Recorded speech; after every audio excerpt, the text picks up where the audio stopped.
You've been referred to our office for contact allergy patch testing. Contact allergy is different than the type of allergy you go to an allergist for, but let's talk about the other kind of allergy for a moment. When you go to an allergist, they're dealing with either something that you breathe in or ingest, something that comes in internally.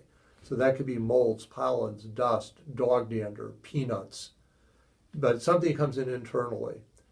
The testing is a lot easier in some respects because everybody gets tested to the same stuff. We all breathe the same air, so they know what they're going to test you to before you walk in the door.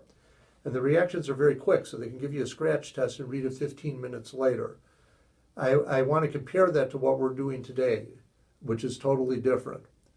That type of allergy that you just heard about is much more common, but the type of allergy we're testing to, which is less common, is something you come in direct contact with that causes a rash at the site of contact.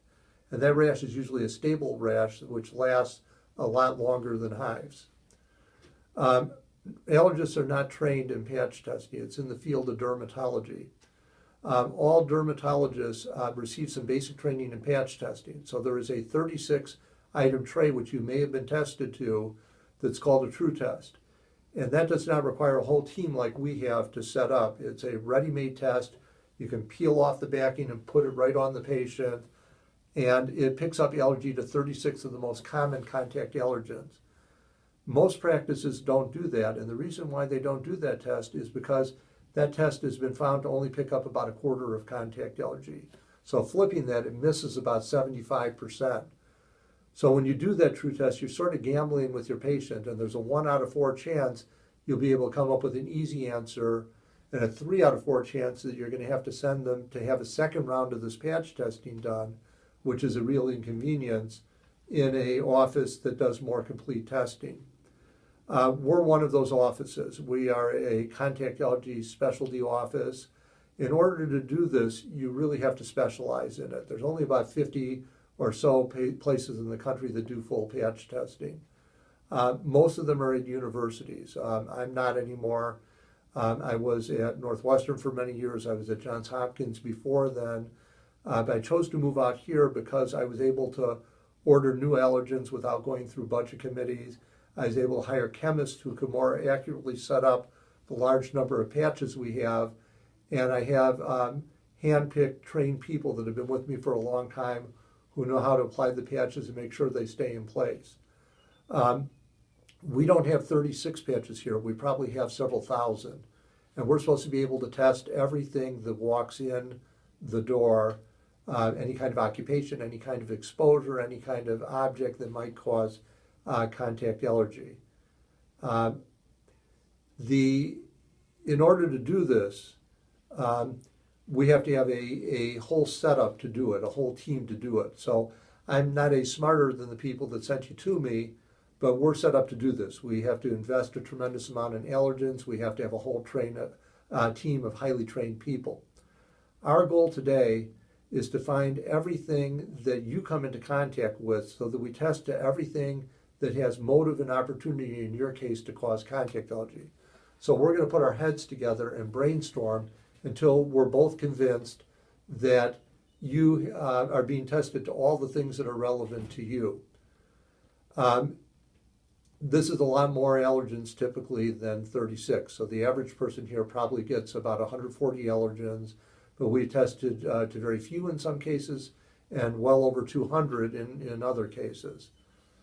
So when we talk to you today, when we take your history, a lot of what you normally would tell somebody when they came in the office is not going to be important today.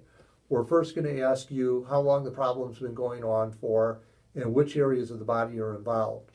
And then we're going to go through a whole series of questions designed to determine what you come into contact with at work, at home, hobbies, etc.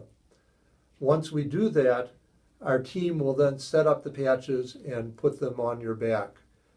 We have a separate tape that will tell you how to take care of the patches later this week. When you do give us your history today, we want you to really focus on the things we need to do to determine what we need to test you to. A lot of the other history that you would like to tell us may not be important if we find a contact allergy. However, if on Friday we don't find a contact allergy, Then I'm going to want to hear all the rest of the history, because I'm happy to brainstorm with you. And as I said, I'm not sure I'm any smarter than who sent you to me, but if we don't find anything, you're making a strong statement by being here. You're telling me you have a problem. It's important enough to you to go through all this patch testing and travel all the way over here, not once, but 3 times in a week to do it. It's important to you. So if we don't find something on contact allergy testing, I'm going to want to hear all the rest of the history, and we'll try to brainstorm and see what ideas we can send back to your doctor to help them come up with what they should do next. If, on the other hand, we do find you allergic to something, we will bore you silly with what it is you're allergic to, where it's found, how to avoid it, what alternatives are out there, and how to obtain it. And we'll give you detailed notes that are individualized to you that will help you avoid what you're allergic to. If it's a topical product, we'll give you what's called a Contact Allergy Management Program list of safe alternative products. And we'll tell you more about that if you need one, but we'll give you a list that oftentimes will contain thousands of safe products that you can use.